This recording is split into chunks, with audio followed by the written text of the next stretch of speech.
no leg, no arm. I wish there was something more clever, but fuck.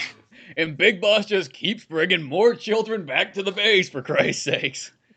Hell, he bought a dog back. You know what that dog did to me? It started chewing on my leg. Took my cane from me and ran across the entire mother base. I just see it, just like grabbed it by the leg. She's like, oh God, do something. Oh, he just played. Oh, help me, Snake. You know, just trying to grab. That and then Master Miller gets so excited whenever like you bring somebody back for him to torture. Like I don't know why, but he's always just kind of like, "Oh, good, Snake! Finally, we got to take this quiet girl and electrocute her."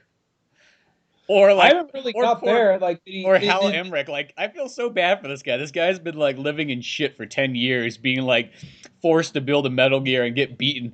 And when he gets brought back to to like Mother Base, he's like, "Snake, my old pal. Like, how you doing?" Like, torture that guy. I don't like his legs. Yeah. I wish I had robot legs of that. Well, I could give them to you. You know, no, I just rather watch you squirm, bitch. You know, kids, beat the shit out of him. Just let your kids come running in the room.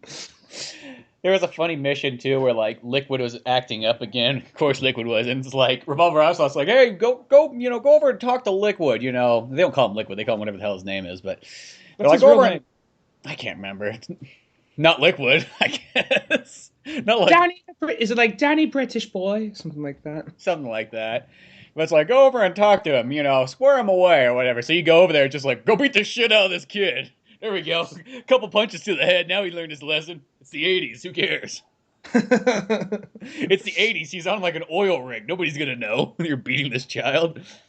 No, it's gonna have this kind of like a self-awareness. See if you beat your kid, one day he might become like the world's greatest like supervillain and try and like bomb it with fucking robot nukes and all that. Yeah, you punch this kid around a couple times, you know. It's not like you're gonna go get some nukes in a giant bipedal machine to launch him. How do you end up leading to like electrocute Quiet? I thought that I wasn't really like that. Is that like just like, well, you just got to see what she knows, make her talk, or was it like make the person named Quiet talk? Was it one of those things like it's like Snake? Well, it's like pretty much Quiet. Liquid chucks this little black kid's like necklace from his dead mother into this like toxic, you know, chemical pit. Of course. Like, just such a douche. So, Master Miller does? Like, Snake, Ocelot or Master Miller? No. Liquid throws it in there. Oh, Liquid. Oh, okay. And so, Snake gets there. He's like, "Oh, God, it's down there." He's like, "I got to get in there." And Master Miller's like, "What the fuck are you doing?" It's like, "You're going to die if you go down there." When then Snake tries to go again, he's like, "Dude, come on. Seriously, you're going to fucking die. How many times I got to tell you this? Like, you die, everybody leaves." Okay, whatever. And then Quiet jumps down there and then comes back up with it. And there's a moment where they're all like, "Well, I guess she's dead." Well, Master Miller's kind of like, "I'm glad she's died this way. Then I don't have to kill her myself." And then she pops back up and she's all kind of like cut up and like burned and so on. Then she heals herself and all that. Yeah, but that gives a chance for like, you're like, "Oh, you can't take Quiet out on like the next couple missions or whatever." So it's like Master Miller and Revolver Ocelot get together to fucking electrocute her while she's just it's one of those. That just sounds like it just sounds like, why are they just like, well, Snake's not here. What do you want to do? Well, let's beat up the Quiet chick. Yeah. And then there's also, it's like, you got these little black kids running around on there, but like, I always just kind of go like, "Dude, get the back away from the microphone."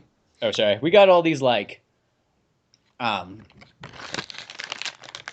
you know, money and all this gear and all this stuff. We can't get these little black kids some clothes here. Come on. They're like still wearing the rags that I found them in their prison. It's like Master Miller's like, no. They got to stay that way. Shows the dominance between us and them. Children cannot look good. Really? Is they say something to that effect? No, like, it shows that we're more empowered than they are. No, nobody explains it. It just kind of happens. Like, everybody's in their nice uniforms and so on, but these kids are just running around in rags.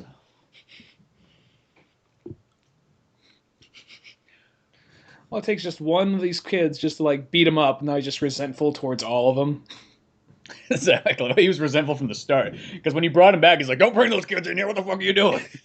I imagine it being like, there's that part in, like, some people are like, how the fuck did you make this connection? But there's that part in a Goofy movie when they go to, like, the possum theme park, and the guy and the mascot, like, the guy in the mascot outfit like hugs like Max. He slaps him around. He stumbles off. He falls over. A bunch of kids grab him, just drag him off around the corner. Imagine that with like Master Miller and like all these kids. He's just limping around. He trips. All these kids just like a hot like almost like those like locusts like a bunch of locusts like in the Mummy. Just run over him. Just pull him away. Just drag him around the corner. It's just Master Miller just brings me like, it's like that's a character I never thought would bring me so much like endless weird humor, because he's not trying to be funny. It's just he's just so bitter and just hates everything, and just for some reason likes to take it out on poor innocent children and dogs and everything else that he doesn't like. And then Revolver Ocelot's this great guy, which is so weird because you're just not used to him being like, man, that's a good guy right there, man, that guy's got your back. Why do they electrocute? Like, I gotta get there. Why do they electrocute Quiet anyway? Oh, because Master Miller hates Quiet and he thinks that she's like an internal spy or something like that. And she still goes on a mission with you, and she gets back. Oh, whatever, you electrocute me. I don't give a fuck. Well, she's in love with the big boss. So, or especially if you use it the whole time, because that's really like the best buddy I've noticed out of all of them is Quiet. Like, the other ones are cool, but they don't compare to like having her on your team. Who else do you have aside from Quiet and D-Dog? You got Quiet, D-Dog, the horse, and the horse. And then you get the little like miniature Metal Gear thing that you can ride in from, or not from Oslo, but from Emmerich.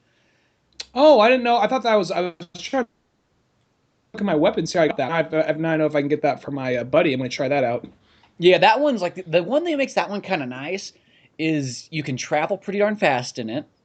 You do have some like weapons on board that you can upgrade and so on. Sometimes it's kind of a pain in the ass to drive and stop and so on, but that kind of makes it the good, is you can go the fastest with that thing. But having Quiet and just being able to go, hey, go scout that town out. Oh, okay. She goes there, does that, and then start covering me, start shooting everybody. And then you can kind of run into there because everybody's distracted because somebody's shooting them from a distance. Then you run up from behind, like take them out, or double up on the sniping and then just wipe out like an entire village and call it good. I imagine you don't have to probably look after her like you would after D-Dog or D-Horse. No, she gets shot at and then she'll just run to a new location, but it's not like she dies or anything like that. Yeah. So I have to get further in this game. I just took a big long break from it. Not that it was bad. I just took a break and I gotta pick it up again though. I got to like Africa and I gotta jump back on that. That's what a lot of people told nervous. me. Like, because I was talking to Cameron yesterday, he's like, "Yeah, I got to Africa, and then I haven't gone any farther." And then I was like, "Well, I guess for some reason, I don't know what it is. I just keep going back to it, and like maybe I'll get closer. Maybe I get closer." And I literally thought I beat the game in like 30 hours, which I was kind of like, it ended, and it was one of those ones where I was like, "Okay, I guess that seems like an ending." I mean, it was kind of like concluded this one thing. Had the credits roll and all this stuff, but then it did like next time on Metal Gear Solid. And then you realize that there's like a chapter 2. So they're doing the same thing that like Resident Evil Revelations did and things like that, where there's actually a second part, which I was kind of scared for a second. I'm like, are they going to make me buy something now to see the next part of the game? It wouldn't surprise me. I heard Konami has a bunch of microtransactions for this game. I'm just double checking. We're recording, right? Yeah, I started recording. Oh, okay. I started it somewhere. But hey, welcome to the Old Man Orange podcast, which has been kind of the Metal Gear Solid podcast. The last 3 episodes. Well, this is one of these games, like, the other Metal Gear games, they kind of give you, what does it take? Probably your first time around 10 to 15 hours to beat. You watch all the scenes, you kind of explore, so on. The longest one probably was, 3 and 4, because I remember the first time 3 came out, and it was a big moment, too, because that was when you had that game and Resident Evil 4, and it just felt like the games literally doubled the length of their games. Because before it was like, you beat Metal Gear Solid. I remember on PlayStation. I think the first time I beat it was like 12 hours, something like that, give or take. Same with Metal Gear Solid 2. It's around there. And then the second time you beat it's like 2.5.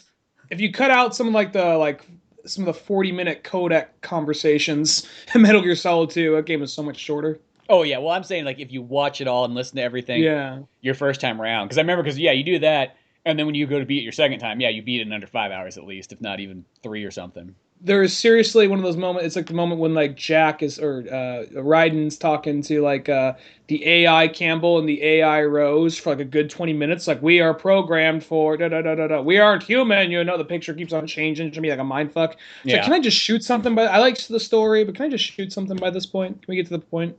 It's kind of nice in Metal Gear Solid 5, I guess. Sort of the way that they do the codec scenes is Master The Miller just like cassette records you tapes. cassettes. He's like, here's me at karaoke last night. Take a listen.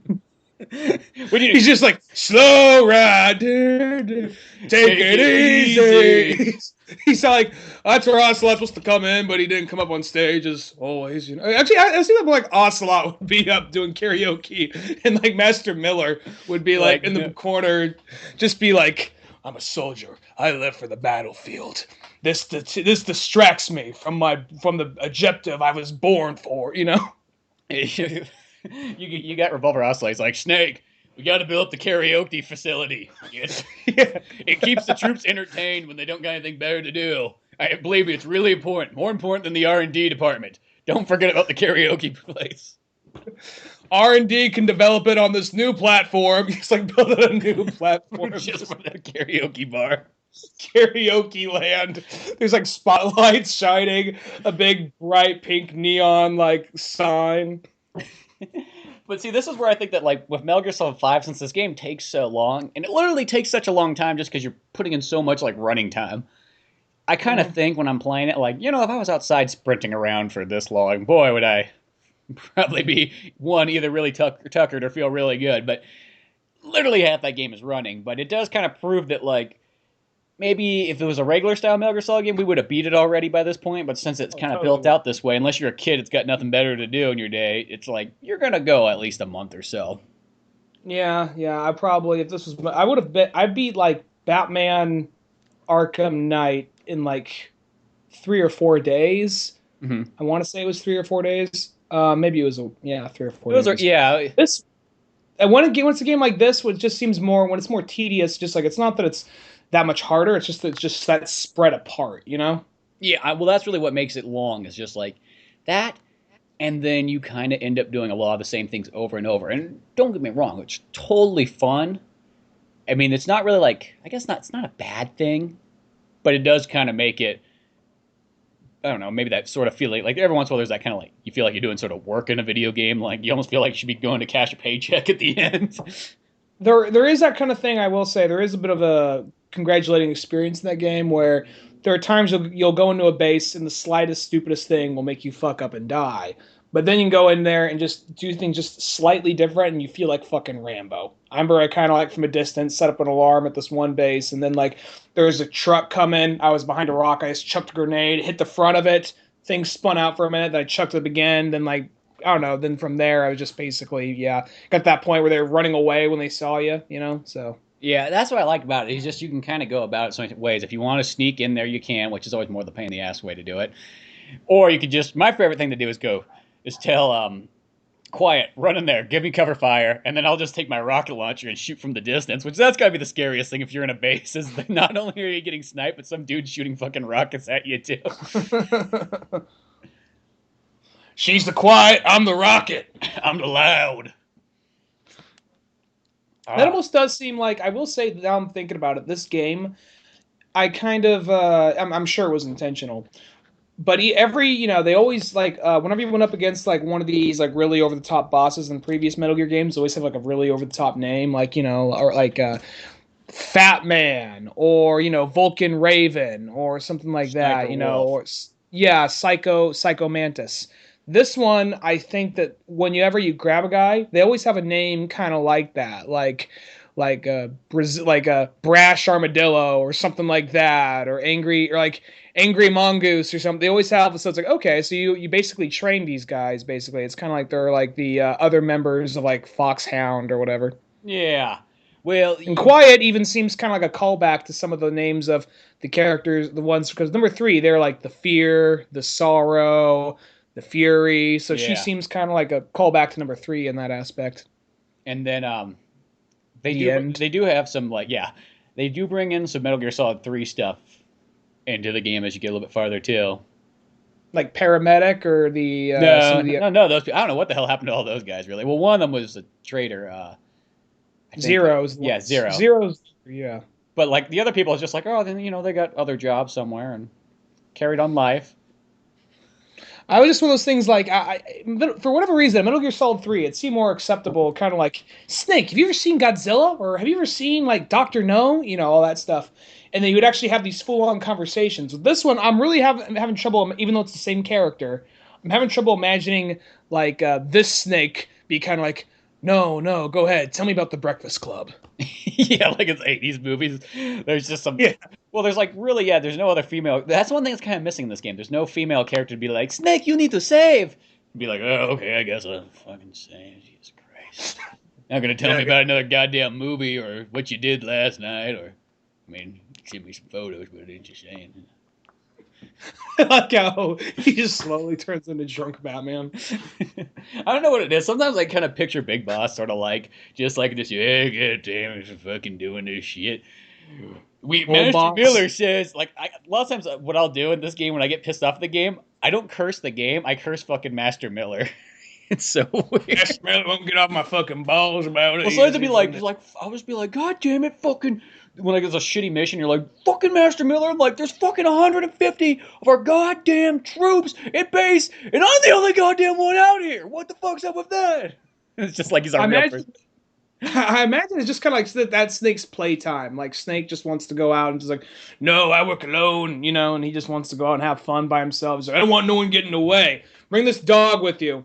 Okay, come on. Actually, this dog's kind of cool. Ain't so bad, And I guess the woman can come too. Why not? Sure. Yeah, I'll take Emmerich's fucking robot fuck toy. I don't know what it is, but I guess I'll take it. You can't program this thing to blow me. Gets a little lonely out there. Just saying.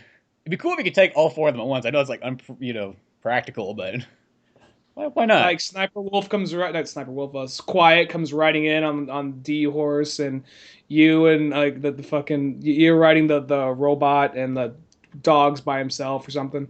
Yeah. Or she could. Nice just like make the dog a tank. Give D dog a D tank. Yeah, just have him be in that thing. Well, it'd be nice if like the tank thing or the whatever little Metal Gear, if you could use that, like it could kind of like be automated and be like sort of like how Quiet is, but instead you could use that thing to help you storm a base. That would be kind of cool. But I'm waiting for them just to kind of don't tell me, but I'm just kind of waiting for it to happen. I'm assuming at some point D-Dog's going to die. It's going to be really sad. That seems to be like the role of every like dog in like movies or video games today. It's there to make us sad and die. Yeah, I kind of wonder, because I keep thinking about that with Quiet, because how much Master Miller hates her. I'm like, don't get rid of my good partner. Whatever you do, don't get rid of her. Like, she'll at least probably live, and I'm sure they'll both probably at least live to the end of the game, at least, because you look at it. I mean, I guess I kind of got this thing. Well, they're not in the other ones, so they're all probably going to die at some point. Yeah, that's the one thing, is I will say, we haven't seen a whole lot of characters, excluding Liquid and, Revolver Ocelot and Master Miller, and I guess Psycho Man. Okay, so there is a handful of them, but I don't feel like, I was kind of waiting to see more like, here's a young version of Sniper Wolf, or here's a young version of, Vulcan Raven or something like that. Like, I was expecting to like run across more of that, and I still haven't seen any of those things so far. You haven't seen like a young like Solid Snake yet? No, that's like the main one I feel like you should be seeing. At the very end, probably. I bet you'll be one of the last CGs or something like that. But. Like one of the dun dun dun, one of the big shockers at the very end of the game. I can see that. I'm enjoying it so far. I got to pick it up again. But yeah, I noticed it on the podcast, just like, all right, for the next 3 episodes, we're going to talk about Cowboy Bebop. For the next 3 episodes, we're going to talk about Batman Arkham Knight. Next 3, this case, Metal Gear Solid. Clint Eastwood, yeah. Yeah, it just kind of happens like that. Well, it's a perfect game that you kind of play and then keep going into it, and you just find these new things along the way. I'm not the biggest fan of open world games, but at the same time, there is always something special about them. Mm-hmm. I think on PS2, the idea of an open world game was such a sweet concept. It like was blowing your mind, even though you did sort of play games like Legend of Zelda and stuff that technically had those elements prior. But like when Grand Theft Auto 3 came out, just that idea of this world being out there was so cool. And then on kind of about 360 and PS3, that was where I was like, oh, okay, so there's some other really sweet open world games like Assassin's Creed and so on. But in that time period, I felt like I got kind of burnt out on that genre. And then you realize that towards the end of the PS3 and 360, you started playing games and went kind of, been here, done that, you know what I mean? Like, feels like something I've already played. That's where you feel like the old man gamer.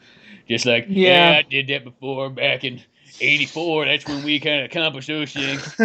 Sometimes when people show me some of those games on like the PlayStation Network or so on, you just look at them and go, they're like, oh, look at this. This is really fun and everything like that. And you go, You mean like the indie games that have like the whole like 8-bit like 80s thing going on? No, not necessarily those ones. I mean, yeah, I guess in the same category, but there'll be games where it's really something like a Robotron 2064 or whatever, but nowadays, with kind of Oh, like okay. 3D techno graphics and so on. You're just kind of like, wait a second, I've been there, done that, played that game. You Hmm. know, I like the ones where like sort of like a Hotline Miami or a Shovel Knight, where I do feel like it has the old look to it, but it feels like I'm playing a new game. It doesn't feel like I'm Yeah, playing something that I already played at some point in time. I feel that like you need some weird little kind of I mean I'm all for nostalgia here and there, but I feel like some games they just stop at nostalgia. That's as far as they got. They didn't really have anything new to bring to the table. Just this looks like something from NES, doesn't like yeah, but does it play any different from anything else?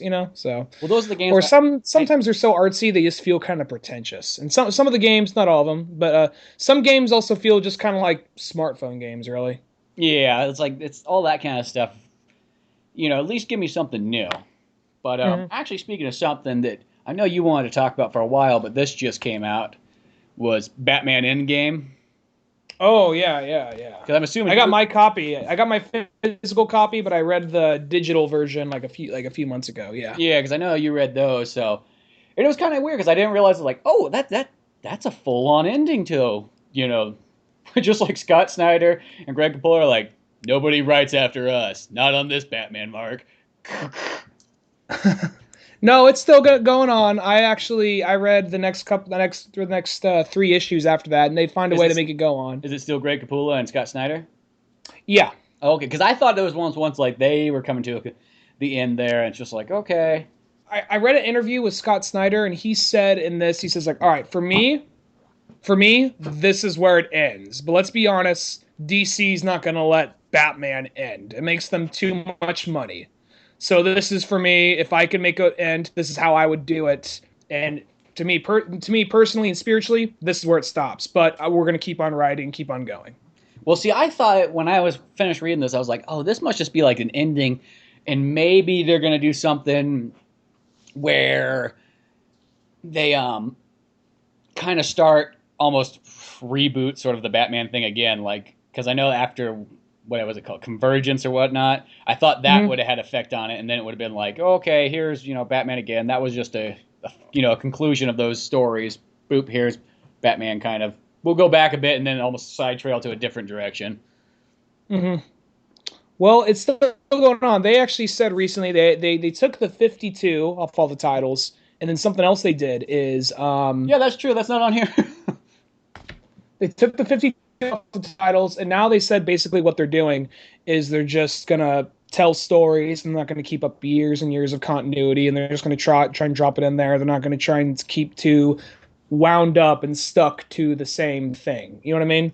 Well, And some things they just pretend like never happened. So it's just kind of like rather than being kind of like we're going to restart it all, So some stuff I guess they're pretending like never happened. That's just what I heard. I've heard different things. Some people say reboot again. Other people I hear say it's not really a reboot. This weird convergence event happened, and now things are just continuing, and they're not going to stay so bound to all this like past stories and all that. because this sounds weird. The only Convergence story I read was the Nightwing one, and it was where Nightwing and Oracle got married. Oh, okay. So I don't know. It seems like like right we now we they're just. converged, or that's my boy converging right there, peering in the Well, they window actually like a creepster. Batman you just like Oracle and like just like Barbara and Dick are going at it. You see the ears and the eyes pop up like that's my boy. I taught him that. I mean, I didn't really teach him that. I suggested that. Just like, okay, I want to go down. And slowly, just you see the ears peer back down, just laughing going on. And then it pops back up again. Fucking Tim, come on, we can't just hang out here all day. No, there was actually I heard. I mean, it depends on who you ask. I'm not really sure what to believe on the thing.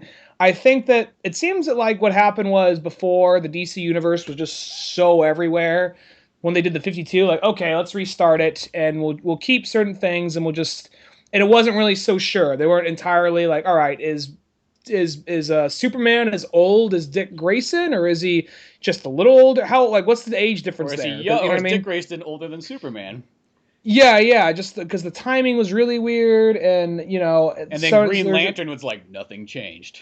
It is literally the yeah, same Green Lantern story that's been happening for the last 40 years.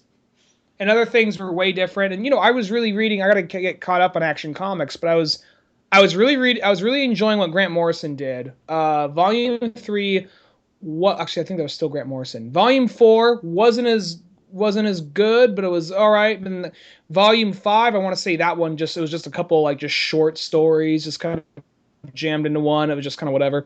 But I want to say that right now what they're doing is they're trying just to stop the whole.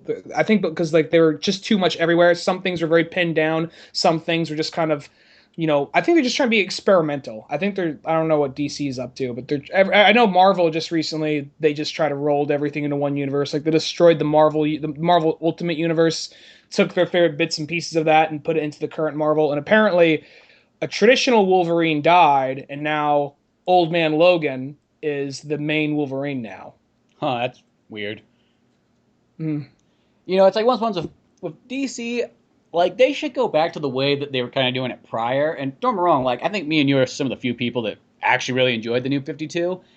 But I liked kind of the way that Batman books sort of were, was that you just sort of bought like a Batman book, and it was just kind of like one 7-issue story, 5-issue story, what have you. And that was just kind of it. It wasn't like a continual thing. Where I felt like even though it's cool, but with the Scott Snyder and Greg Capullo one, it sort of was a continual one. If you just picked up this number 7, I mean, yeah, you could get it if you knew your Batman, but makes way more sense though if you read all the other ones and you kind of continued on. But once you get to the point where once you start having like 15 plus books, that's when it gets kind of big, and then people get lost because they're like, well, and sometimes that's how Marvel is. You look at something like, you look at like X-Men, like pick up an issue in like the 2000s, and if you didn't, read any of that stuff prior to it, you'd be like, what the fuck is going on here?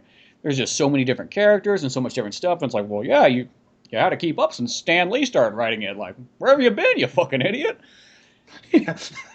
Where You don't know your fucking X-Men? Yeah, shit. What's wrong the with you? Batman ones, I like how they are because you could just pick up any old Batman book, and they kind of all go together. But it's almost like the Batman the Animated Series, where it's like there's a lot of these episodes. They're all solo stories. Every once in a while, there's a 2 or 3 parter, But you could really jump into season 4 and just start watching it. It's not like you're missing out. It wasn't like Beware the Batman. If you jumped into season 2 and you didn't really watch season 1, you might be confused. You know what I mean? Mm-hmm. Well, And I'll say at least because for a while they didn't number them. I'll say at least they numbered like the Greg Capullo Scott Snyder stuff. At least it's all volume numbered. Where for a while it was just like a name of a book. So if it was kind of like to be continued, you didn't really know which one it was exactly. well, I think as long as they're not the be continued ones, I think they don't need to be numbered. Because that Yeah. always throws you off. Because sometimes you look at some of those Marvel ones and you're like, holy fuck, there's like 32 of them. Or perfect example is mangas are the worst things for that. It's like, holy crap, there's 68 books. How the hell am I ever gonna Oh, start that series? yeah. So it's kind of nice where you just kind of get your single shot stories, and as I said, in anywhere from 4 to 12 issues or something like that. And then if there is Well, sequel, something like maybe a No Man's Land where they got 6 big mm, fat books, mhm. you at least know that those all kind of go together. Well, I'll say that. I mean, I kind of see what you're saying. It's cool that you don't really need all this continuity. Just kind of go on and just fill in the blanks as you go along.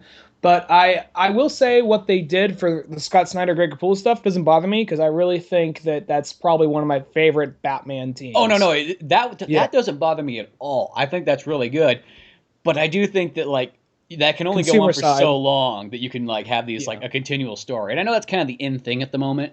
Everybody's doing the continual story, and that's sort of like the Marvel way to do it. But because I kind of miss TV shows where you just kind of got one shots. You know what I mean? Like as I said, Hmm. Batman the animated series.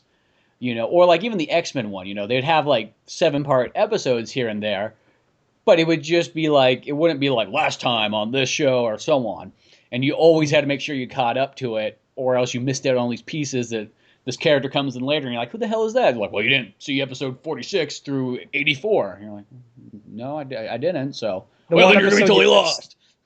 Yeah. It's like you're fucked, kid. So, I don't know.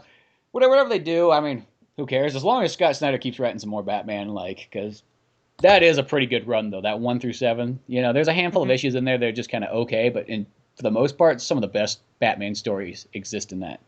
And this last one, It's a really good one. And even though it's a Joker story, and sometimes you always feel like, how much more Joker do you need to see in life?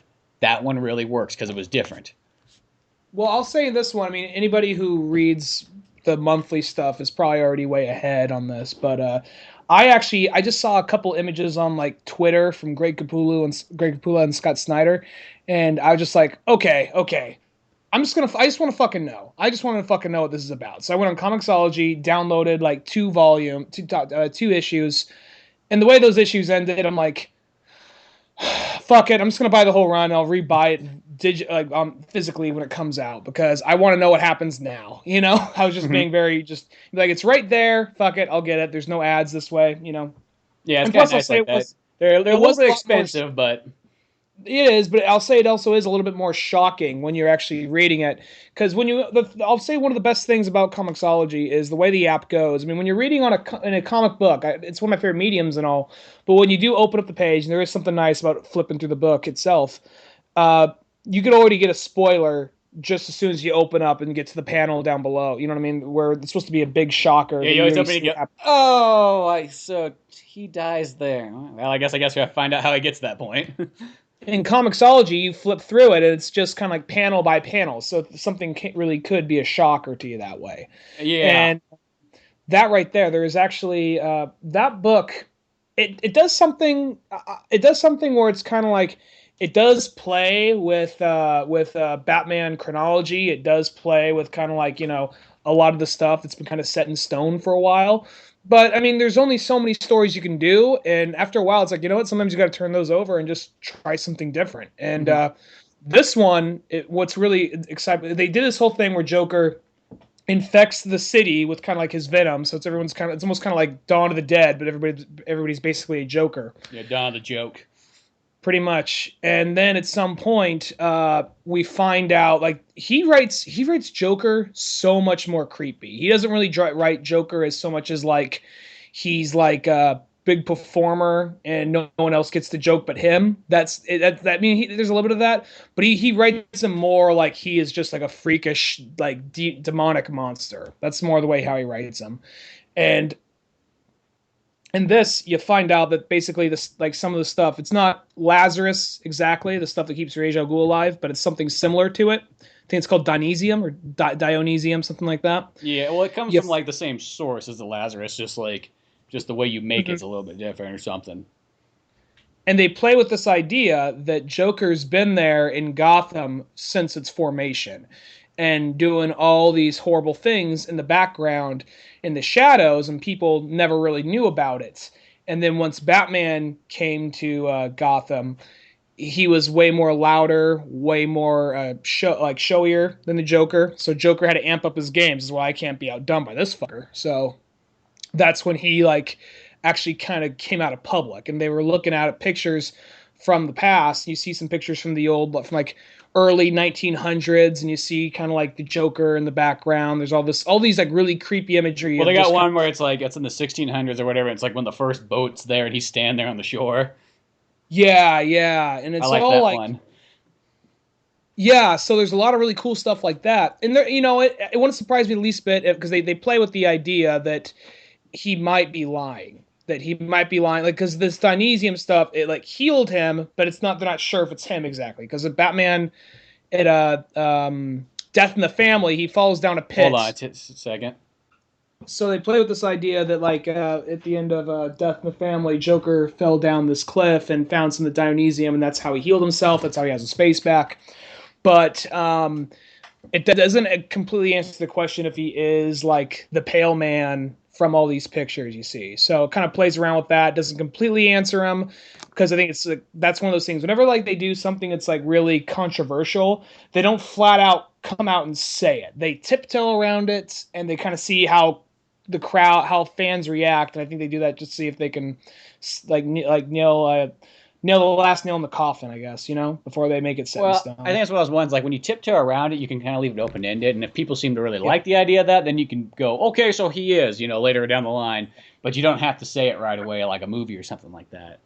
But I like the Alan Moore version that he was like a low level like criminal, like a failed stand comedian Hmm. who went into crime and then just had tragedy. I like that. But since I'm so used to that, I actually like that. I was really shocked and surprised by this one and really like enjoyed it.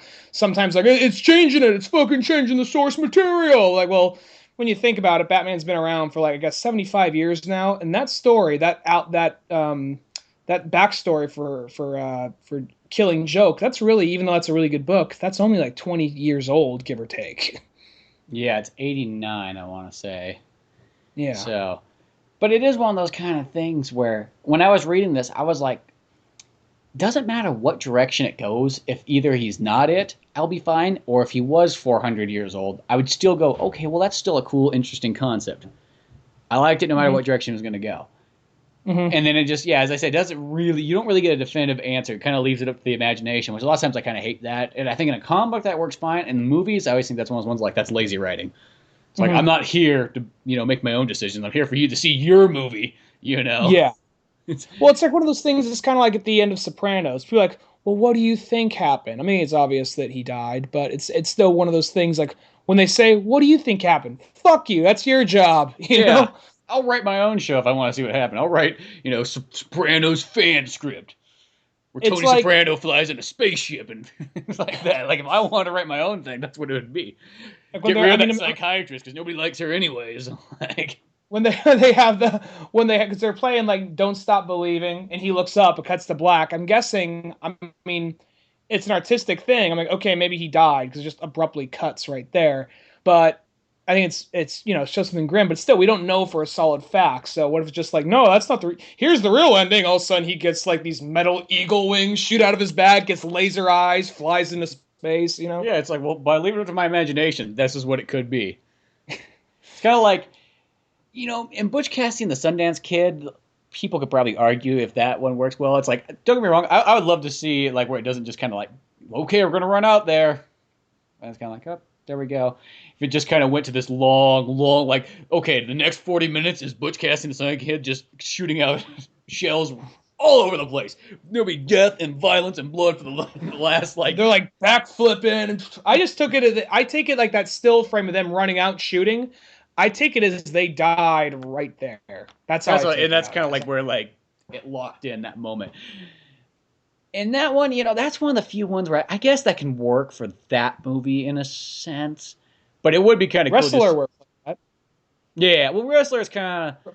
I think he does pretty much die right there. That's like the whole thing. So when it does cut, it's not like it's leaving up to your imagination. Like, no, he just got up and went Super Saiyan and flew out of there. It's like, oh, okay, well, I wasn't expecting that ending, but okay, sure. that happened too. Cool. Yeah, I would accept that. He flies out. He's like, "Fuck this world, spirit bomb." Randy the Ram. That's like it's like no. It turns out you weren't having heart problems this whole time. You're just part Saiyan and you're holding back. It's like, yeah, there we go. See, that's what happens when you leave it up to the imagination. But It's like Ram Jam. The whole world explodes.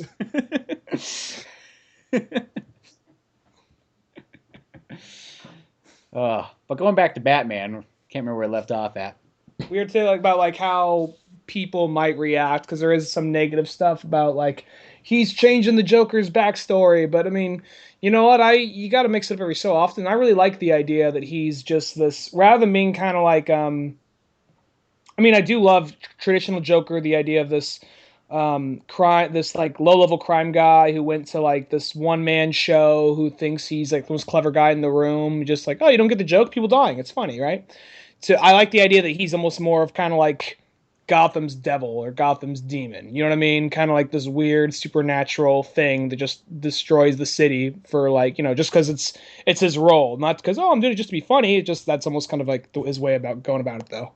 Well, because the Alan Moore one, I will say it's an interesting one. But me personally, when it comes down to villains, I like the old fashioned, like I would say the '70s approach, because a lot of movies are like that. But where you have it where they're just evil because they are evil. Once you start, because the one thing about the Alan Moore one is once you give it just a little bit like compassion, then he's not nearly as scary. He's not nearly as evil because you're like, oh, at one point he was, a regular Joe. It just due to tragic events, it turned him into this thing. It's like, that's not nearly as scary. When somebody is just pure evil, like I was talking about this movie the other day. You know Duel, the Steven Spielberg one?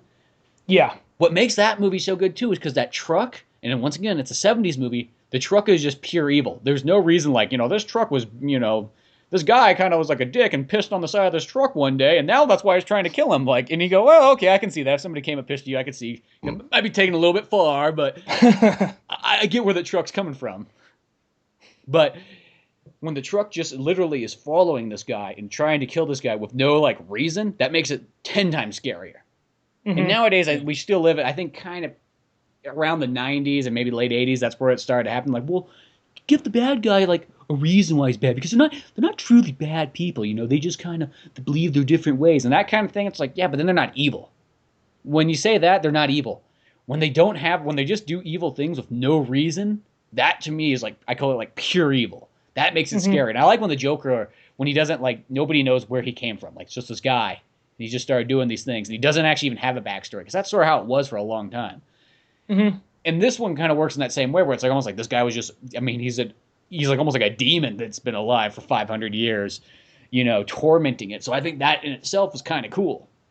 Like, I understand the whole tragic villain thing. I think depending on the story it works. And I think for Joker, since that was the first time we looked at him that way, that was kind of interesting. It was different because that was the Alan Moore one. That was the first time we really thought of that. And I think in the whole idea of that story is, you're all as bad as me. This is I'm going to prove to you you're all as bad as me. All it takes is one bad day to make you like this. And then he puts several people through that and they all come out on top, and Joker's like, oh wow, maybe it is just me. So I think that, depending on the context, I think that works fine. Sometimes I think they try too hard with we got to sympathize with the villain. Like the first Spider-Man movie, okay. Second Spider-Man movie, okay. But like 3, 4, and 5, it's like, all right, can we just have one guy come out and say, he's an asshole, fuck him, Yeah, well, that's what I mean. And nowadays, like, that's how people tell you you're supposed to write a villain. And I think that's totally wrong. I think that, there's people, I think like Mr. Freeze. Mr. Freeze is a good example of a character who, due to some things, he had to go out and kind of be a criminal, but he's not really a bad person. And it's sort of like Poison Ivy. Like, her intentions might be like she destroys a little bit more than necessary, but she's not really doing anything like bad. She just takes it to a little bit farther. But you want to have some of those villains that they're just pure evil. Like, that's just what they are. And that's I like the idea of the Joker just being like pure evil, like almost like spawn of Satan evil, kind of that far. Like, there's nothing, he never does anything good. He just always is doing horrible stuff. But then like by making it kind of comical, it makes it weird and you don't know what's really going on. You never know what his next action is because he's so unpredictable. Especially the imagery, right, when like he corners Jim Gordon in his own house, and he said like in Death of the Family, like when there's that whole part where he's cutting through the GCPD, he's cutting through it, and he cuts the lights, and he's talking to Jim Gordon. You hear like the snap, snap, snap, and he's all saying stuff like, sometimes I just sleep under your bed. Not to kill you, just because I just want to let you know I can. I know the things you say to yourself at night. Just like this weird, creepy, serial killer shit. Then he turns the lights on. Everybody in the room is dead on the ground with their necks snapped, and he left Gordon alive just to let him know, hey, I could have, but I didn't. Yeah. And then the one time when he's on the phone with Batman, it's actually it's that much creepier when he's actually looking through like the photo of him with like Barbara Gordon. With Barbara when she was first born in the hospital, and you see like in the shadows, you see a smile. You're like, what the fuck? And then he hears something in the closet. He goes to the closet, gets punched in the face with a boxing glove on a spring, and then you just see like Joker's face like under the bed, like, hey Jimbo, just like, oh fuck, and just the way Capullo drew him crawling out, just like this weird, creepy like Joker spider, just kind of crawling out of the bed. Yeah. Like his positions, just like. That right there, that is like when Scott Snyder writes the Joker, it's not really like, oh, you're writing just another adventure story. He writes a horror story, and that's what's kind of cool. Because Batman, I think that even though I love, Batman, all the action stuff, I kind of like it when they take Batman to horror every once in a while. No, and that's kind of where I think Batman almost belongs. He is part horror, and I think he always has been, And by doing that, that's kind of, because in Superman, you picture that, to me reminds me of like action and, adventure and so on. But Batman always reminds me of like, you're going to be in a world where there's going to be dark, grisly murders and things aren't going to be right. And no matter how much good you do, it's still not going to be enough. It's that sort of constant war where technically a Superman one, Superman could make the world good for a month and, then maybe Brainiac shows up or something like that. But Batman every day is a struggling fight. And no matter how many people he gets on his side, it's still like an endless battle. The way this book opens up, of all things, it's like you got to do a lot to like match up, and it does. But it's like it opens up with like most of the Justice League just coming after Bruce Wayne, and then what's he do? He calls in a fucking giant robot Batman suit. Has to get in a huge brawl with a bunch of them. But the weird thing is, even as silly as it sounds, because I know it's all science fiction, all over the top, he still finds a way to kind of make, I guess, some logic out of it in some way, like some weird tactic. Like once he gets out there, because he just can't go just stomping in there, just socking whatever, Justice League member. He's in the middle of the town. He has like these weird, I don't remember what it was exactly, but he did something to set off like a bunch of fog. And the fog would like disrupt Superman's senses, so like whoever got into a close proximity, he could take him out, Yeah. And it was one of the reason I forgot to mention, the reason why the Justice League attacks him in the first place is they got a dose of some Joker gas. So, or not even so much Joker gas, it's more like this thing where it's like these nanobots that make you more like the Joker, but you're kind of carrying out kind of like his will sort of thing. So it's kind of zombie-ish, but it's a little bit more of like it's like voodoo, I guess, zombie. Nanobot kind of thing. Kind of like a nanobot kind of thing, I guess. Mixed in with Joker shit. Yeah, like a voodoo zombie. Yeah. Traditional zombie stuff. So it's Wonder Woman, Flash, Superman, Aquaman. The weird thing is they show, like in the cover of the issue, it shows Green Lantern, but he doesn't show up there, which I thought was strange. Cyborg, but they're not. Yeah, they're not there either. Yeah, it's just like, which whatever.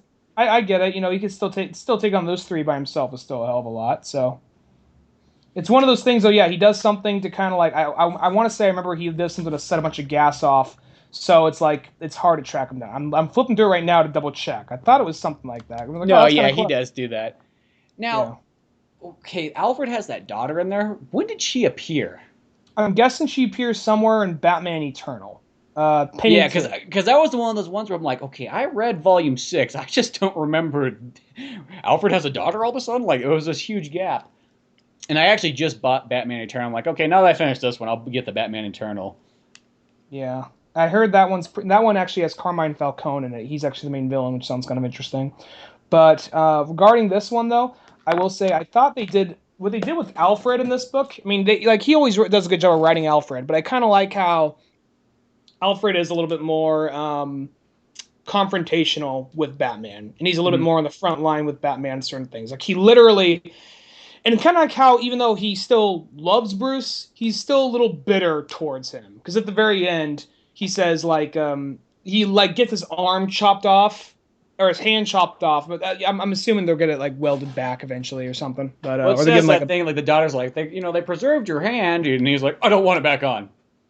No, I guess Master Miller. He's going the Master Miller train. Yeah, like I gotta live it out. The boss would have wanted it this way. You mean Bruce? Yeah, the boss. The boss. Give me my sunglasses. It's bright in here. Next thing, he kidnaps a bunch of black kids and trains them to like be Batman. Yeah. Okay, these are the Batwing kids. But anyway, so what was I going to say? He ends up like getting just some like the way how he talks about Bruce and how he says like because he cares for him, but it's like one of those things like he was kind of prepared for him to die, and when he's on his when he's kind of laying there in the hospital bed talking to her, he's like he just left a letter. What does it mean? He says, "Do you want to see it?" He's like, "No." He says, okay, yeah. How kind of like how he is a little how Alfred and like because sometimes they just make Alfred a little too kind of like, hello, sir. I have the answers for everything. And when Snyder writes them, he does have a lot of answers, but he's also a little bit more. He's a little more human, I think. Mm-hmm.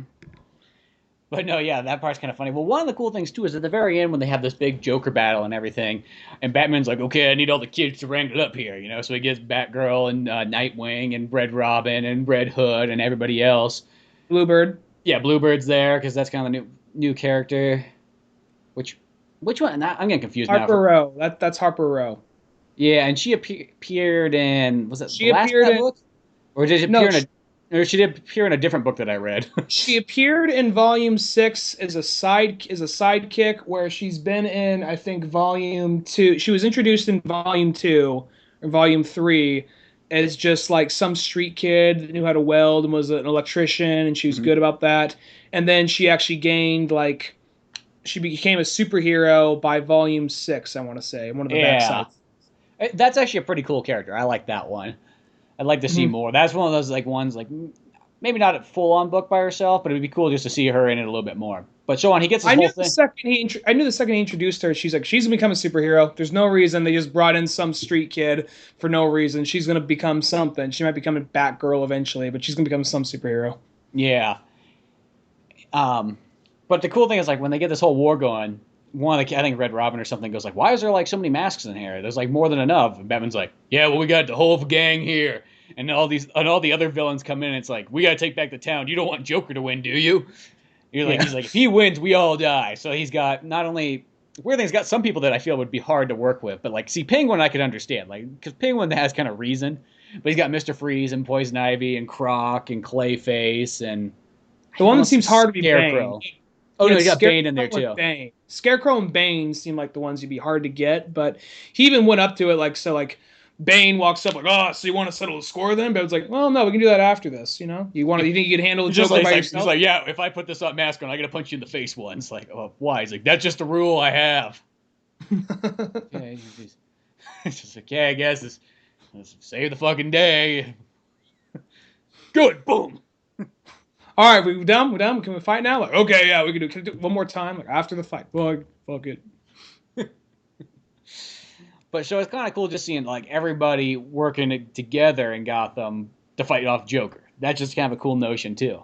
And plot twist is wasn't Batman doing it. It was actually Dick Grayson dressed as Batman. And Mm-hmm. then you find out that Batman's been trying to track down Joker the whole time. Yeah, he's been underground looking for the pit, which Mm-hmm. leads to a cool ending down there.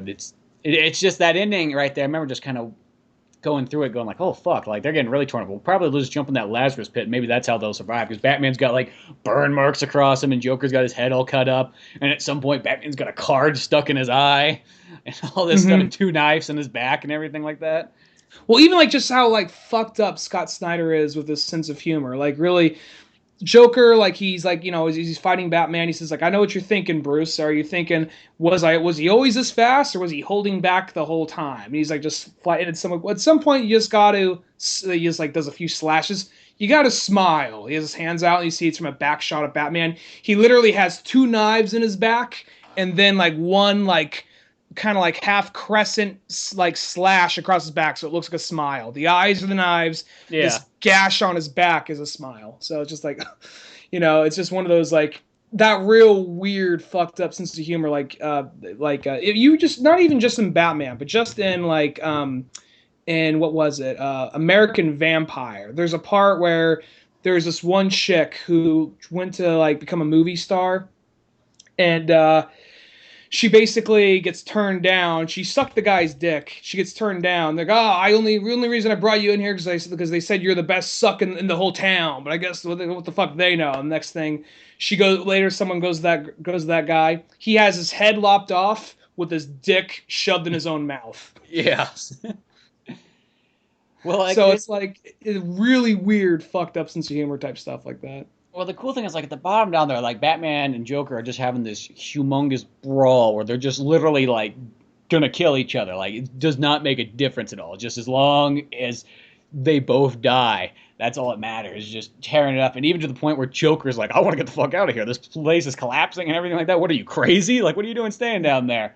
I like when Batman out crazy's Joker. Whenever Yeah, they have those, and then those are there's a always part where like because Alfred's daughter, who Batman just calls Penny Two or whatever, you're the second one. I'll call you. It's gonna get confusing to me, so I'm just calling you Penny Two. Well, you just call him Alfred. My real name's Gwyneth. You can just call me Gwyneth. Nah, Penny Two works for me. But there's a point where he's like, Batman gets the cure for everybody up on the surface, and she's like, pull up the eye. It's got the cure in it. Pull it up. And she's like, no, you can just use it to heal yourself. He's like, pull it up, goddammit. You pull that up. I just want to stay down here a little bit longer with my friend, and they're just both laying there like bloody and beat up and stuff. And it's just that Hmm. point where Batman's almost like he's allowed to laugh now because Yeah. the Joker is done. It's just kind of a very neat moment. And you don't No, really know what happens there. It's kind of like that thing. It's just like, oh crap, they're underneath there. Like, what are they going to survive and everything? And then it cuts to that Alfred thing where Alfred's laying in bed or laying in the hospital 2 weeks later, something like that.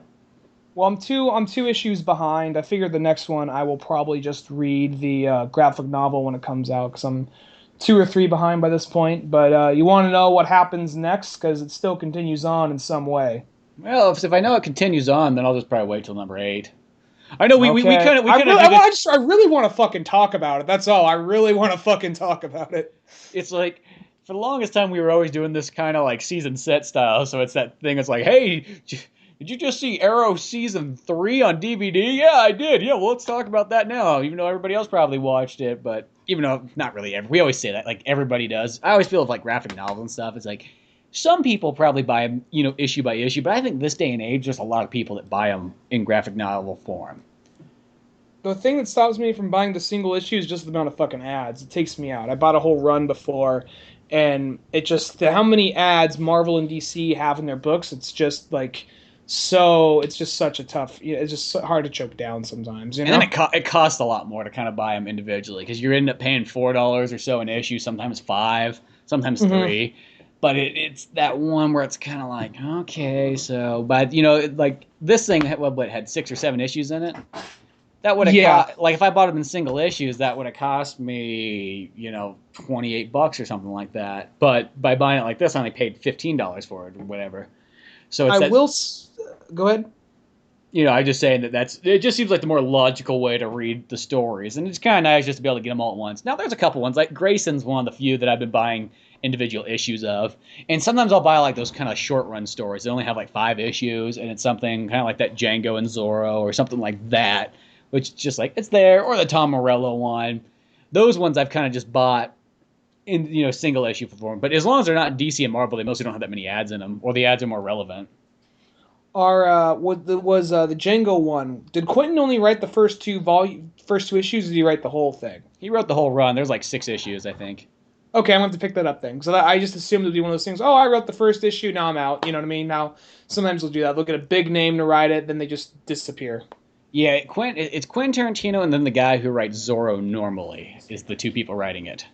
Okay, cool. I'll have to check that out. But But in this one right here, though, I will say I'm not. I won't tell you the story exactly, even though I really want to fucking talk about it. But someone can't talk about it right now, apparently. So well, somebody doesn't like to wait, and No, like yeah, exactly. Fuck it. I don't like to wait. I have no problem admitting that. I have very little patience.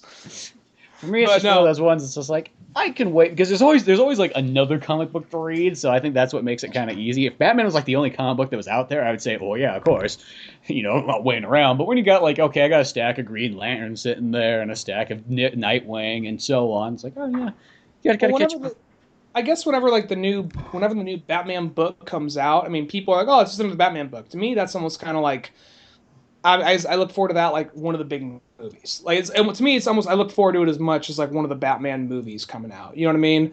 So Yeah, because it's one of the main current, it's a current run. It's like this is where they draw inspiration from, like whether it be the television shows, the movies, the cartoons. You know what I mean? So that right there, that's so I won't spoil what's going on in it, but I'll say if I were to tell you the concept of what they're doing right now, you would say that sounds fucking stupid. But when you see the way it's done, it's actually done pretty well.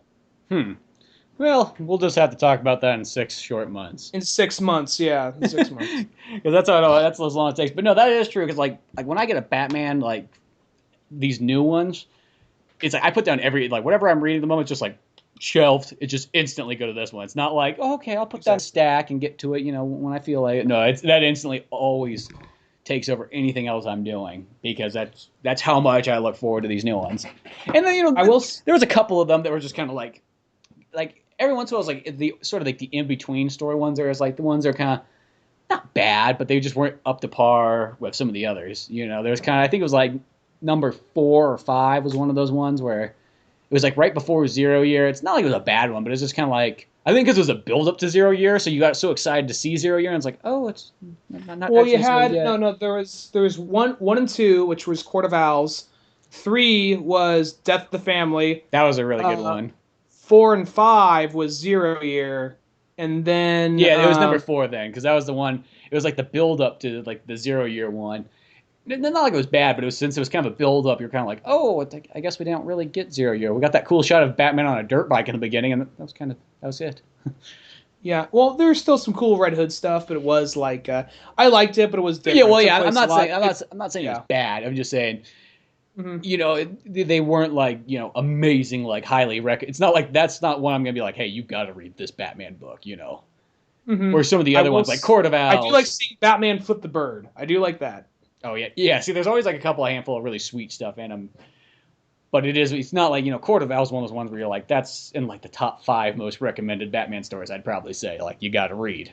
Well, that's one of the cool things in this Batman one too. We didn't even mention that is like Batman breaks down to a point where he's like, I gotta do it. I just gotta go.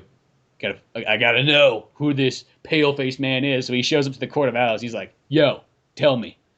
And they're kind of like living underground. They're like, well, you kind of fucked everything else up, like you burnt down all our history and all that stuff. It's like, yeah, my fucking bad, but somebody here's still alive, right? Where's that Talon? And he goes and fights him for a bit. It's like, tell me, is the pale-faced man really alive? And he's like, I don't know, there was a pale-faced guy back in the day. Fuck, I kind of forgot about it, though. Oh, so you say there's sort of, kind of? Come on, give me a definitive answer now. But it's kind Maybe. of, it's that interesting I thing. think he goes in flames and goes away. Yeah, it's that interesting thing that Batman has to go talk to the Talons just to find out. Like, that's the only way he's going to know. There was actually, I will say, there was actually a side story that was in the back of the main issues, but not in this at all. There's actually, I'll say, one benefit that I had to getting the downloaded versions and reading them ahead of time. There was a secondary story that went along with all these, and it was actually about this psychiatrist at Arkham Asylum who became friends with because Joker is pretending to be this guy named Eric something. He's introduced in Volume 6 as well as probably somewhere in Batman Eternal.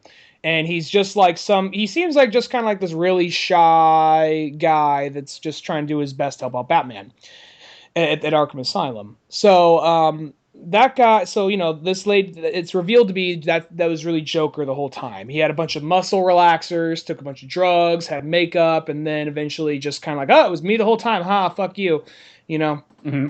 And then what ended up happening is there's a side story about where a girl that kind of knew him was looking for him. She was writing a book about the Joker, and then there's all these other patients that somehow broke out. I'm like, no, the Joker talked to us. The Joker talked to us, and we know what the Joker really is. And the Joker came to me and did this. They all have a different they'll have some different form of like crazy. And one guy tells his story how he met the Joker, and he believes the Joker's the devil, and that Gotham sits right on top of hell. Another person thinks Joker is a robot who told this lady to kill her whole family. This other guy thinks Joker is a military operation, this ultimate soldier that's trying to push people to their limits, and he served and all that, And it just kind of builds up to all these different, each person has a different experience of the Joker. Mm-hmm. And then it comes to the very end, the girl, I don't remember where they go. They're all just following these pieces. And they're all going to find out the truth. The girl manages to get away from all of them. They're all going to kill her for whatever reason.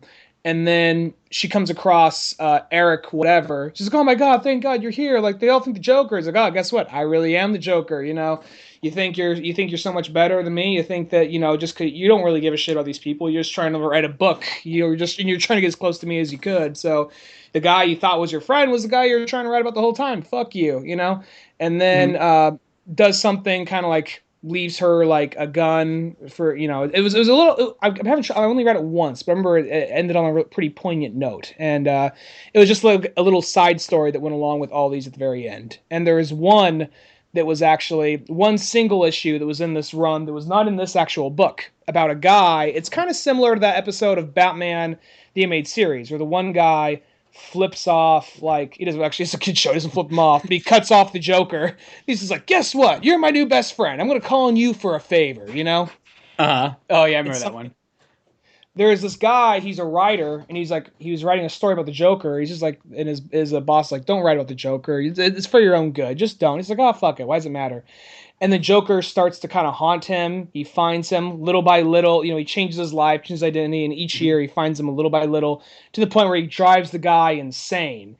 To the point where the guy ends up in Arkham Asylum years later, or several years later, just to find out, like, oh, like, who's your friend? You're always there for me. You always understand. Like, I know. Then it zooms out. It's the guy the Joker was pretending to be.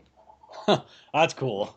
I bet you that one might either appear in number 8, because sometimes I'm like, when they have the books, it's kind of like, well, here's sort of like the in-between, a big story arc. They kind of throw those together. Or it might be here in like the Joker solo book series. Mm-hmm. Yeah. Because it's always like, sometimes there's that thing that I always kind of go like, I wonder what happens sort of in these other ones, like Detective Comics, because I never really read that version of New 52. Like, what kind of Batman stories go on in there? I read all the Batman and Robin ones until Damian died, and then for some reason I just kind of fell off the wagon on that one, which I should come back to those, because I really enjoyed that run of it too. They got a new one coming out called Batman and Robin Eternal, and that actually, it's about Batman and Grayson. Not Batman and Nightwing, Batman and Grayson. Well, because now I know that the thing is that when Grayson's on his, like, agent mission things where he's being, like, 007, he always kind of wires up this radio and talks to Batman, and he always uses the Matches Malone name. He's like, Colin Malone. He's like, Birdwatcher, I hear you.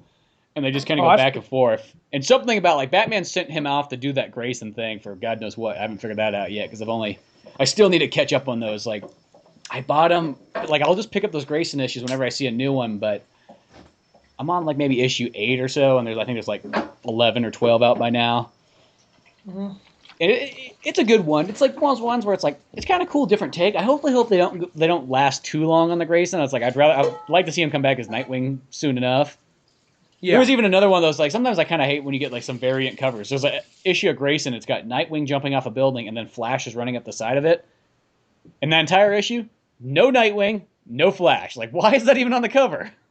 False advertisement. I bet it was something like, season premiere Flash. So they just probably threw it on there because they knew it was going to help sell or get people it's like the minds of people. Sometimes that always bothers me, but yeah, the Grayson thing, it's kind of a cool thing, but I hope it doesn't run too much longer.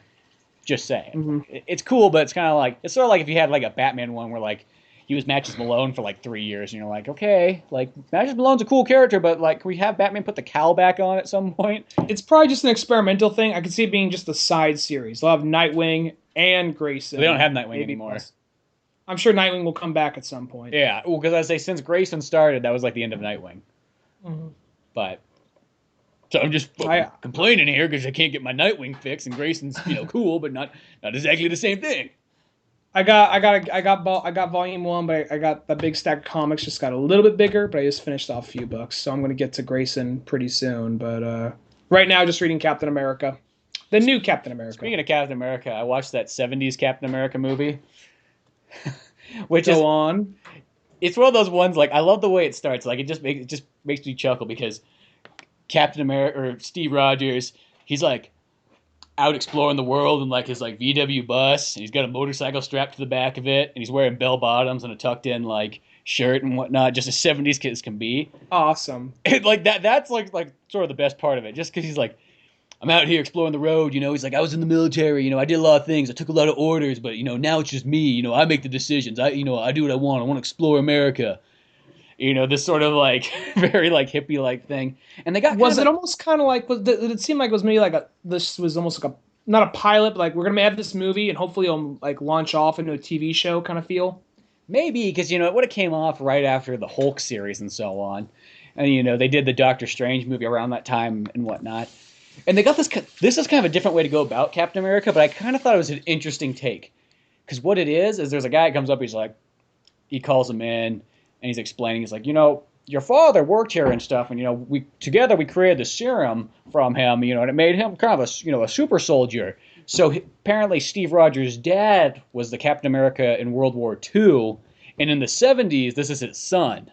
So it's instead of having it where he gets frozen in time, it's almost like, well, no, his son's doing it, and then eventually, Steve Rogers gets attacked by people and gets in this accident and almost dies. So, because at first he's like, I don't want to take the super soldier serum. I'm done taking orders. I'm doing my freedom thing, America, and walks out on him. And then eventually that's how they have to heal him. And he's like, what the fuck did you do to me? Why'd you do that? Like, I don't want to be this. I want to be, he's like, well, you're gonna fucking die. Would you rather be dead? No, I want to go back to hanging out with like Jack Nicholson and Dennis Hopper. And I was following the Grateful Dead on their tour. That's what I was doing. I was going from one stop to the next.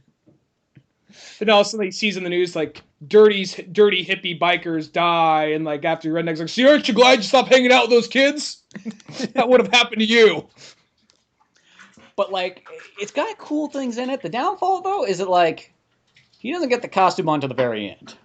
I figured as much. Like the last battle, probably. Yeah, so it's that sort of thing where it's not really like the greatest thing, but I think some of the elements are kind of cool. Like as I said, I like the idea. I just like the '70s style hippie Captain America because I feel like I haven't seen that before. That's a different way to go about it, where he still has like all the military training and so on, but it's like his dad was the original Captain America, and so he started taking over the mantle going on instead of being frozen in time or something like that. It's like that can sort of take. I feel if somebody went back and wrote like a '70s story like based off that concept, but then filled it with more Captain America like action.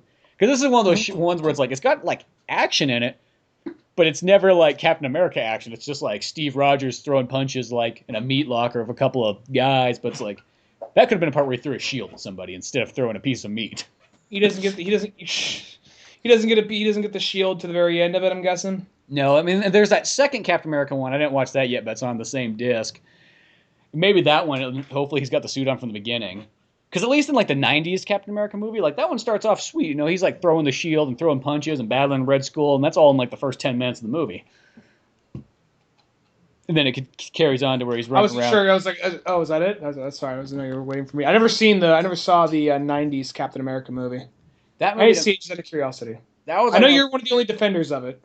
Well, because when I was a kid, that was just like the coolest thing ever. Because there was no other Captain America movie. Didn't really have a Captain America show. There was like that one episode where he was in the X-Men, but that didn't even happen until like way later past that movie. So that movie was a big deal to me, and I think that's kind of who it appeals to is like kids from that time period that watched it. And I enjoyed it. I mean, I'm not going to say it's like the greatest movie or anything like that, but it's a very kind of like there's just some of those movies. It's like Double Dragon or those kind of characters, even though it's not really like comical, but just that time period where it's just like you just enjoyed it a lot because that was all you got. So it was cool in that way.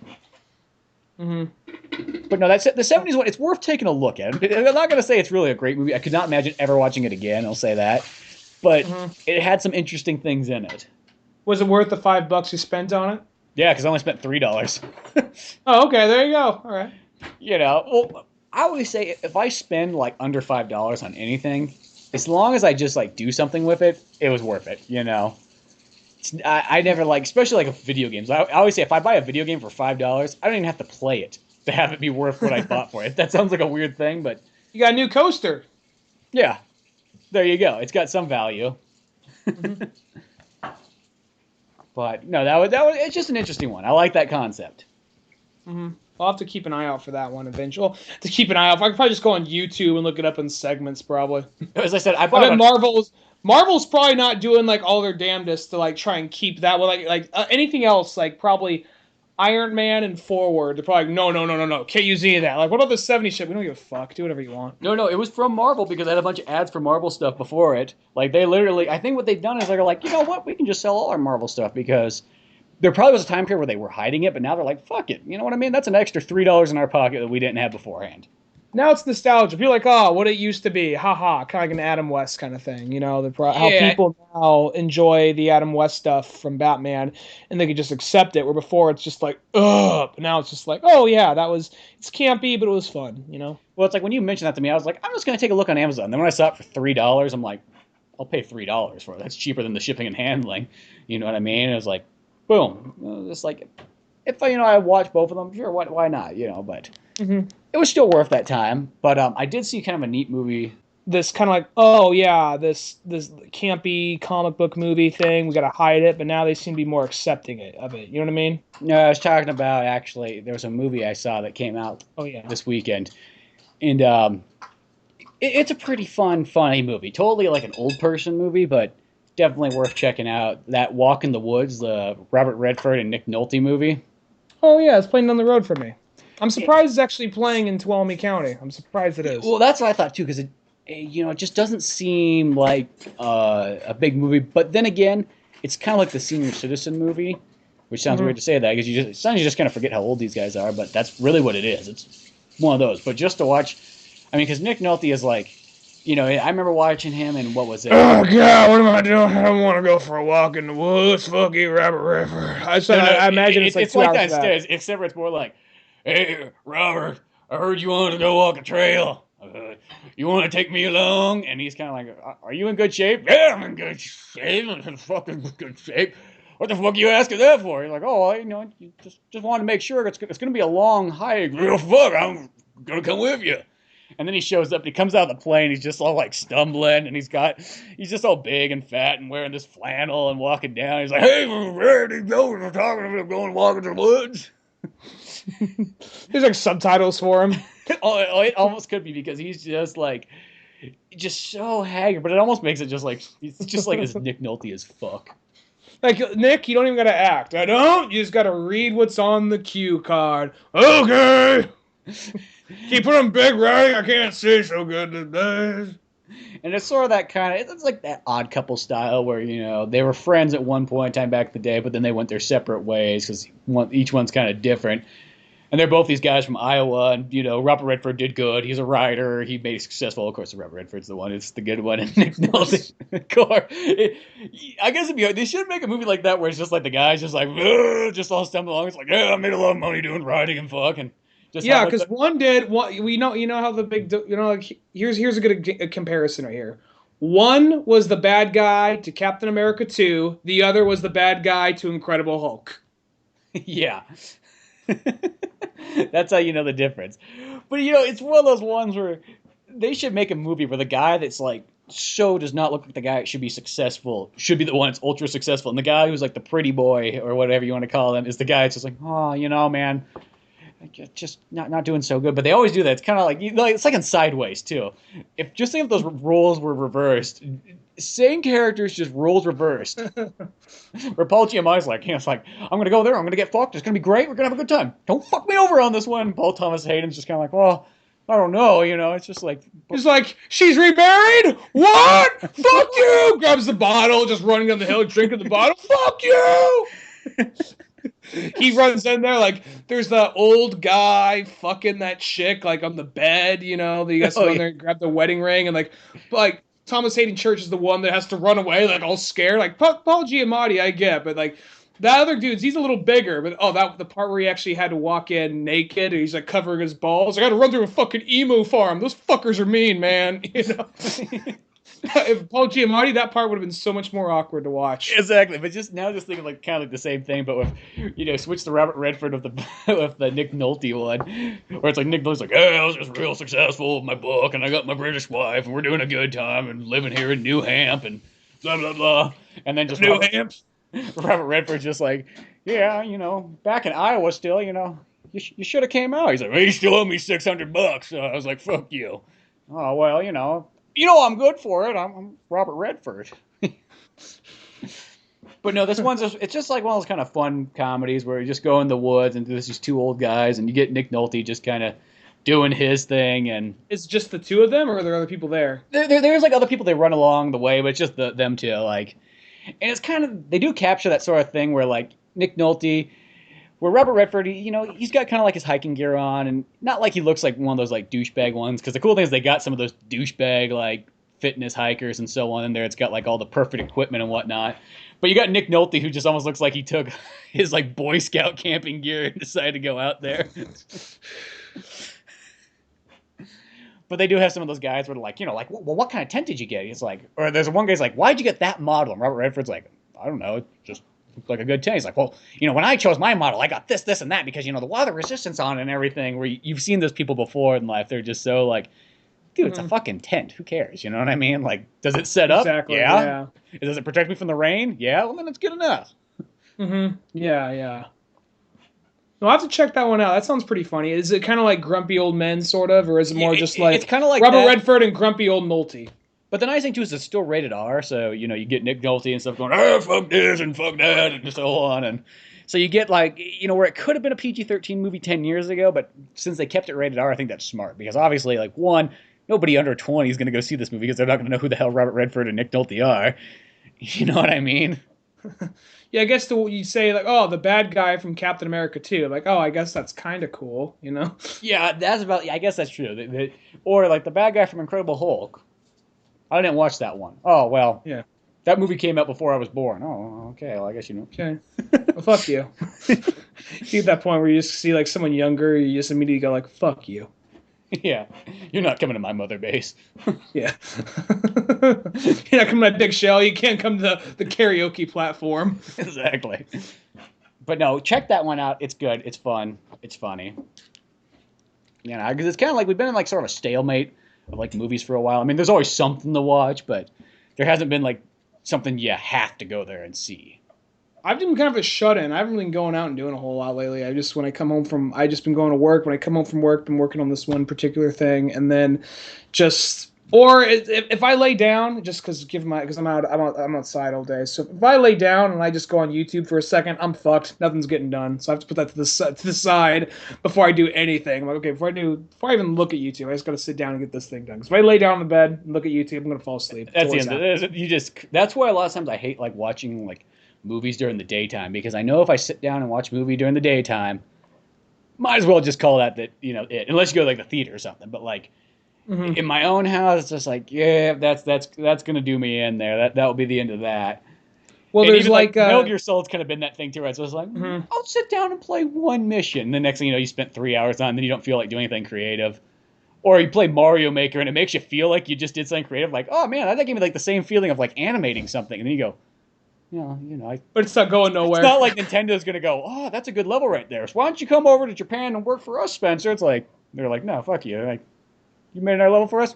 1,000,000 people made a level for us. What makes you so special? And you're like, that's right. What does make me so special? It's like Shigeru Miyamoto's putting me down. Mario's like, what makes you so special? Fuck you. He has that big smile on his face. Like, I can never stop smiling. Fuck you. But it's that weird thing because that's really what Mario Maker is. It's like it gives you the feeling of doing something really creative and cool, but then you realize when you're about done with it and stuff, you didn't really do anything. I will say one thing that's been kind of stunting me lately. Well, I watch it when I get home, when I like right before I go to bed, and sometimes I kind of fall asleep through it part way. I started watching Gotham again because I was watching it, and then I just fell behind on the streaming. It was one of those things where this is the way how a lot of fucking streaming services is that are free. Like you could watch it for like 2 days before it goes down, and So did you see the season 2 first episode? No, I might go check that out. I'm almost done with season 1, and I will say that show does get a lot better. Mm-hmm. I will say this, though. It really threw a curveball at me. You know that point when you're, like, sleeping? Where you're partially awake and partially awake and partially asleep at the same time? Mm-hmm. You're catching bits and pieces, but it kind of merges with whatever you're dreaming about. The other night, I'm watching Gotham, and there's a part where, like, Fish Mooney digs her eye out with a fucking spoon and steps on it. And then I kind of wake up the next morning and I'm like, because I fell asleep to it, and I was like, there's no way that happened in the fucking show. There's no way they did that on a primetime Fox show. Then I watched that episode from the beginning because I fell asleep. When I got to that point, I was already kind of hazy. I watched it sort of again, but then kind of the exact same spot, kind of fell asleep again. Uh-huh. And I'm just like, had that same part of my dream. It's like, they did not really do that, did they? So then as soon as I got home from work yesterday, I just went to that, just watched it the whole way through, wide awake, not laying down, sitting up, watching it. And just like smoking some meth, like, I'm not falling asleep this time. Yeah, pretty much. And, actually, Peace Tea, actually. I think it said PCP. Like, actually. PCP, yeah, that'll help. Afterwards, I jumped out my window and started punching taxi cabs over. No, so, and then it gets to that part where, like, they're talking about her eyes. Like, are they going to do it? Are they going to fucking do it? She's like, oh, in that case, she fucking really digs her eye out and steps on it with a fucking... I was like, I'm so surprised that show did that because not only because it's Batman. I mean, I know that kind of shit happens in the comics all the time, but just they always try and like pamper it up for television stuff. I'm so surprised it did that. I'm just so surprised a show on Fox did that, like FX or AMC. Okay, Yeah. Fox though, a part where a lady digs her eye out with a spoon. You see the eye in the ground. You see her step out. And you see like this bloody eye socket where there was an eye a minute ago. Yeah, I remember when she did that. Like that. The only thing was that felt like that was put in there just to be like extreme, just to be extreme. Like to me, it didn't really feel like it had like a total Any real perp. You know what I mean? Like I'm not saying like anything like oh you oh, know I'm like not we I'm need not. I'm not against like the idea of somebody doing that, but it just felt like it was so kind of like unnecessary. And then it's like she just gets like a new eye put in just so she can have a green colored eye later on or blue or whatever it is. And Yeah, I mean, I'm not saying I needed that, but I was really it is kind of surprised by it. ballsy. This ballsy. It was one of those things like they wanted like one eye, like you have really nice eyes. We just might have to take your eyes, and they go for a good price. Oh, in that case, fuck you. Yeah, Pulled one out. which is always just kind of like because that Fish Mooney character. Hopefully, she hasn't been in season 2 yet. But it's like hopefully they just kind of like minus her out of the show slow. Like I feel like she's gonna be like Jar Jar. You're gonna see her like a couple times in season 2, and then in season 3 you'll see her once, and she'll get like hit by a spaceship and die, and that'll be it. You know, like that's how I feel like because she sort of was like the Jar Jar of like Gotham.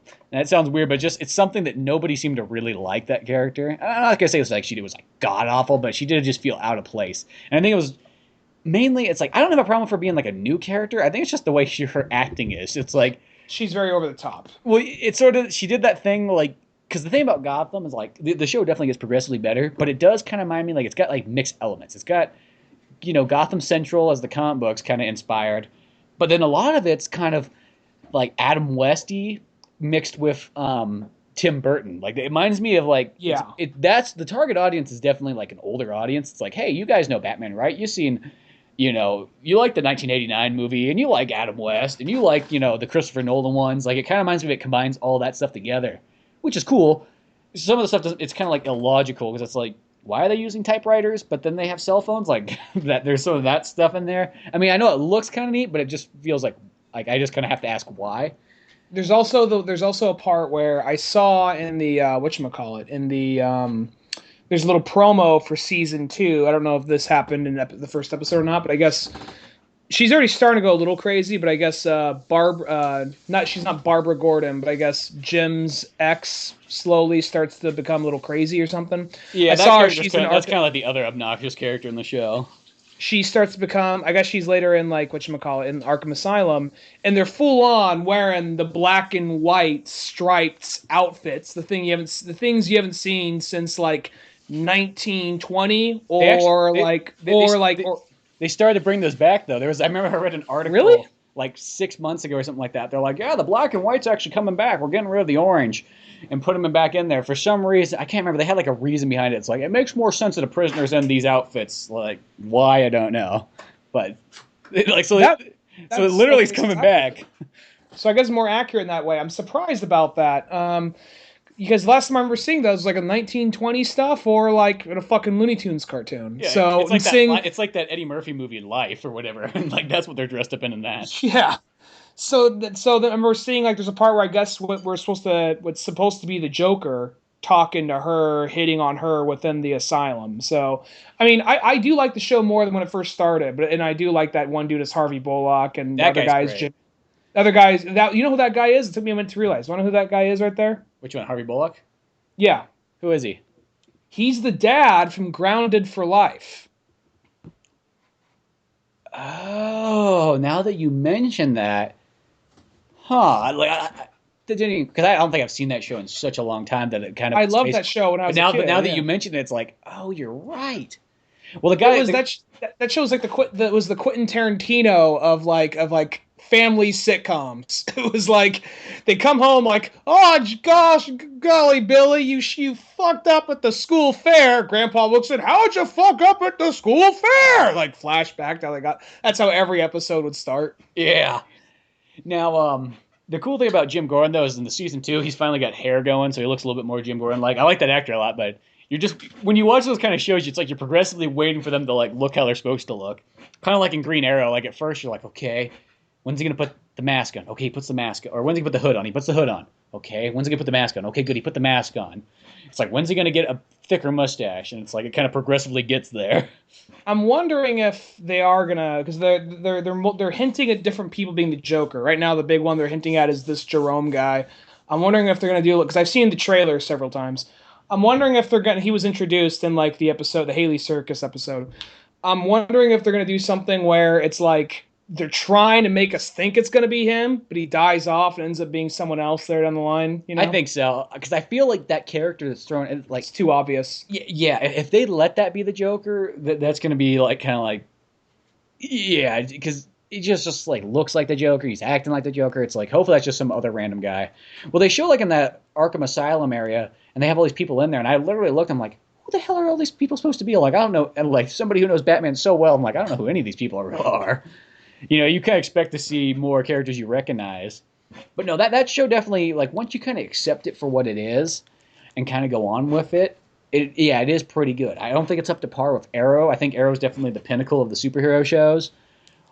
But it's, you know, I've actually got much more impressed with Gotham as it went on. I will say I liked the Scarecrow bit. It was Scarecrow's dad, but how they actually work Scarecrow into it himself, you know, and how he constantly sees a Scarecrow. I think that's kind of cool. No, yeah, there's a lot of neat stuff in it. Yeah, so I'm kind of, you know, I'm waiting to see if they do, like, I'm just wondering, like, they already had the whole Red Hood gang and they had other stuff. So I'm looking forward to the show. You know, it's good. I'm going to keep watching it. I'm going to have to probably get caught up on the next few episodes and then come in at the beginning of season 2, see how that goes. Yeah, because now's the perfect time to kind of get caught up. I think they threw them all up on Netflix so you can go. And they do their research because Flass is a villain, Commissioner Loeb is a villain, Maroni and Falcone are villains, you know? So they did do their research. Yeah, it's totally one of those ones where it's not like they just kind of whipped together a show. I think that's how it kind of felt at first. But then, yeah, as it goes in, it's like, okay, it's got a lot of elements in it, but it just has that sort of mix. Like, it reminds me, like, just the target audience for that show is probably like 40 to 60 years old. Like, I don't think it's made for a younger audience. They're shooting for the people that kind of knew Batman. They watched Batman from Adam West to Tim Burton to Christopher Nolan. I think that's like the audience they're kind of going. And they might have saw some of the animated series and maybe read some of the books. I like that the show's not afraid to get a little fucked up with certain things. How they go to that nice old couple and they have the girl living up in the attic who killed her mother, and she's like, "Oh, I sometimes just capture birds and make necklaces out of them," you know, like so.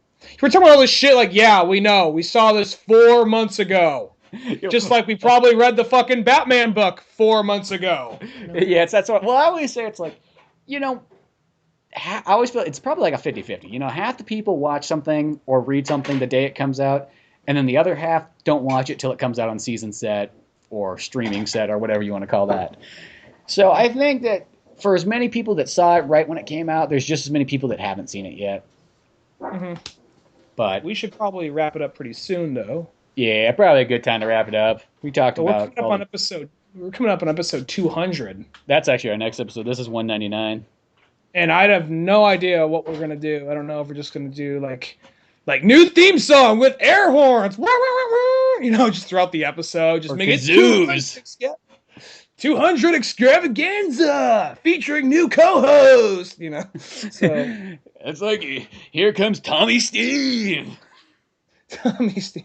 Hey guys, Tommy Steve here. I'm the man Orange. You know, whenever I got 2 first names because that's how cool I am. Make it like a very tacky morning radio show. Oh, Tommy! Just like, and here's Crusty Dave. He's the old fuck that won't leave the radio station. Well, you know, Crusty Dave. He's like, yeah, you know, these kids these days with, you know, the DS flipping and the iPhone dancing and the singing song. Yeah, Dave, you're a fucking idiot. We all know. Ha ha, laugh track. Yeah. He's like, I just don't. So horny. Da, da, da, da, da. You know, just random audio clips.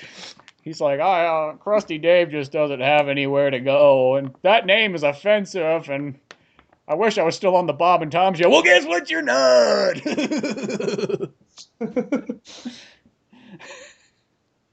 But that's not going to be episode 200. At least I don't know. Maybe it will be. I'm not too sure.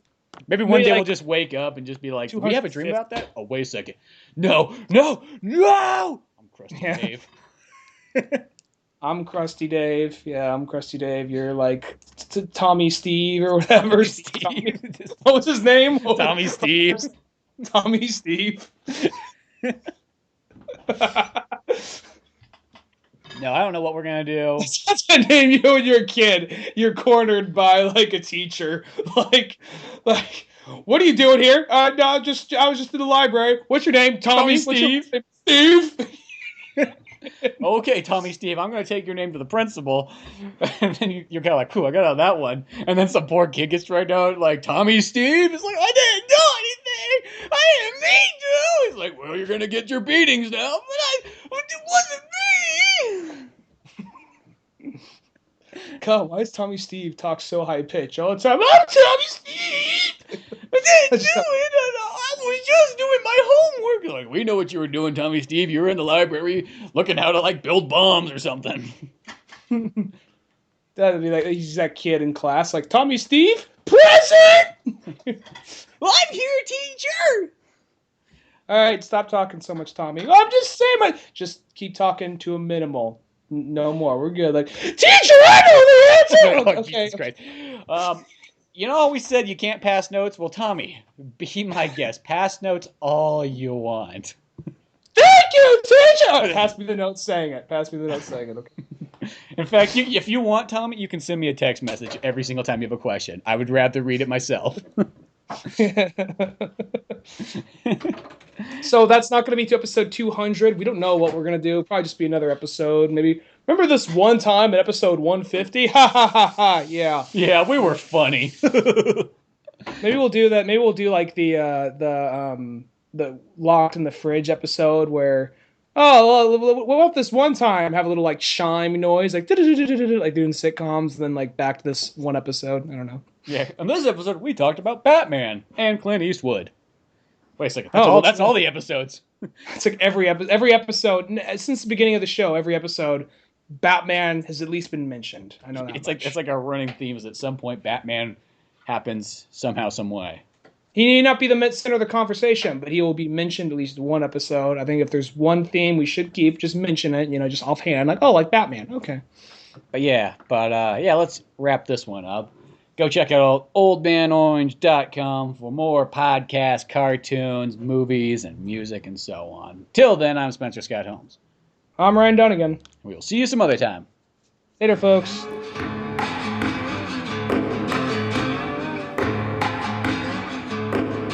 Thanks for listening to the Old Man Orange podcast. Check out our website at oldmanorange.com for even more podcasts, cartoons, videos, music, and more. Send us an email at oldmanorangepodcast@yahoo.com. Be sure to subscribe, share, rate, and review us on iTunes, Podomatic, or any of the other fine sites we might be located on. If you want to help out even more, click on the Amazon or GameStop links on our webpage before you make any purchases there. It won't cost you a penny, but it sends us a little something our way. Thanks again, and tune in next week for more Old Man Orange Podcast.